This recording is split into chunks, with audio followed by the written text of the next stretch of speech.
Hello friends, how are you? My name is Nixon, and in this series I'll be teaching how to play guitar like Jimi Hendrix, Stevie Ray Vaughan, John Mayer, John Frusciante, and so on. The list goes on.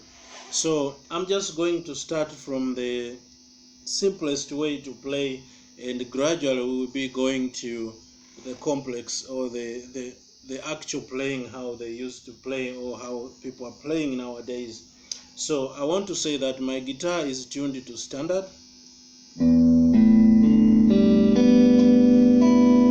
E, A, D, G, B, E. But Jimi Hendrix, for example, was playing his guitar most of the time. It was tuned to E flat tuning.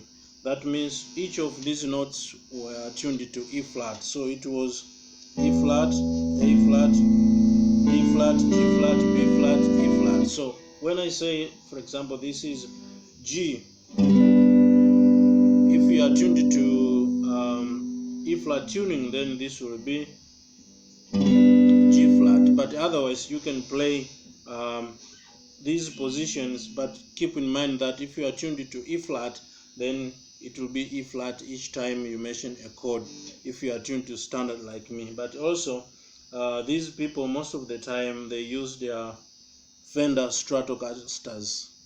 So but you can play this in a Les Paul, for example, in a Telecaster, in Flying V, whatever, any other mode of the guitar that you have, provided that it is tuned to standard or E flat and it has a 6-string.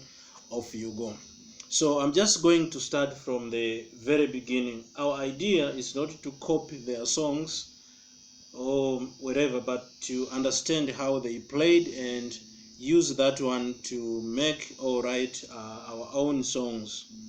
So I'm going to start by playing the major chord, and we are going to start by playing only the triad. So remember, a triad means 3 notes in a scale or in a chord, for this example, which makes the tones of that chord. It's very important that you understand. So once you have a scale, for example, let us start with a G, for example. You have G, A, B, C, D, E, F, G, again, the notes of the scale. So I'm not going to say to mention the G sharp and whatever. It will be confusing. I'm just going to mention G as a G, though it has 1 sharp. But so once you have G, so you just count with your finger. So G, A, B, C, D, E, F, G again. So once you have G, that will be the first note or the tonic. Then you have G, A, B. So B will be the third. G, A, B, C, D, and the D will be the 5th. So those ones are for this. We are going to play on the 3rd string. On the 3rd fret, 2nd string, using our pinky. We are going to use our middle finger on the 4th fret, 3rd string, and we are going to use our ring on the 5th fret, 4th string. That is a triad. So this is G, this is B, and this is D. Sorry, this is D. So if I play all 3 together, they sound like that. I'm playing those the 2nd, 3rd, and the 4th string. So this will be G. Our lowest note is G here, but we are not going to play with the thumb right away. I'm imagining someone is just starting out, so we are just going to play only those 3 notes. In a key of G, if we are considering 1, 4, 5, the 1st chord, the 4th, and the 5th chord, then we have G, A, B, C. We have the C chord. So in this shape, we are going to play here on the 8th fret, if I'm considering my thumb and my index finger where the first note is fretted. So this will be C. Again, again on C you have C, D, E, F, G. So C, E, and G are our triad notes, which is you have C, I have C note here, I have the E note here, and I have the G note here. So G is on the 8th fret, 2nd string, E is on the 9th fret,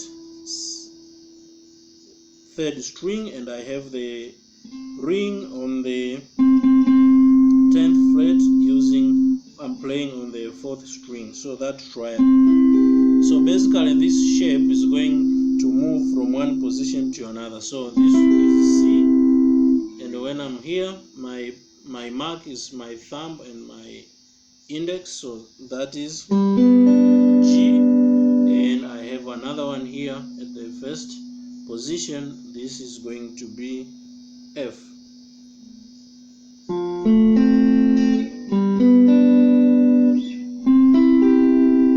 So in this regard, I'll be playing in the key of C. So I have C as my first chord. C will be here for now, sorry. So this is C, D, E, F, G. So F and G are the F is 4th and the 5th is G. Sorry, I mixed up in the beginning. So this will be C and F, C again, and G. So my progression is 1, 4, 1, 5. You can play in any order, but for the purpose of this example, let us play that one. So we'll start with C, then F, C again, then G. That simple exercise is the one that we are going to start with. So for a beginner it might be challenging a little bit, but just make sure you play those notes cleanly. Then you go to F, you may repeat the C, then to G. And this one is a derivative from the big bar chord, like this one. If I want to play G, I can play like that, which comes from the caged system. So if you don't know the caged system, you may check my other tutorials in this channel. I went into in-depth tutorial about that one. So this is the E shaped from the first position E that we play here in the 1st fret. So this is E. So if I move chromatically 1 fret higher, then comes F, then F sharp, then G, and so on. So I have G, then here I have C. So instead of playing it this way, we are just going to remove our finger, our index, and play that first note, and remove this ring from this position and take out the pinky so that we can use it later as we go. Then we play that note using the ring finger instead of the little or the pinky. So this finger and this finger, the pinky and the thumb, we will use them later to play embellishments, to add colors to these notes or chords as we go along. So if you are wondering where that one came from, it's just a derivative of this big bar chord, which in practice in making music is not used solely as it is. Most of the time they used to play this form. So practice that one just little, as I always insist. Consider the correctness instead of the speed. Then next we will continue from here to add a little bit of more advanced or complex, so to say, system, so that eventually you can play well. So thank you for watching. If you haven't subscribed and you enjoyed the video, please do. give me a like if you wish, and you may share this video to others so that they can learn as well. Otherwise, thank you very much for watching. I'll see you next time. Bye for now. Take care of yourself.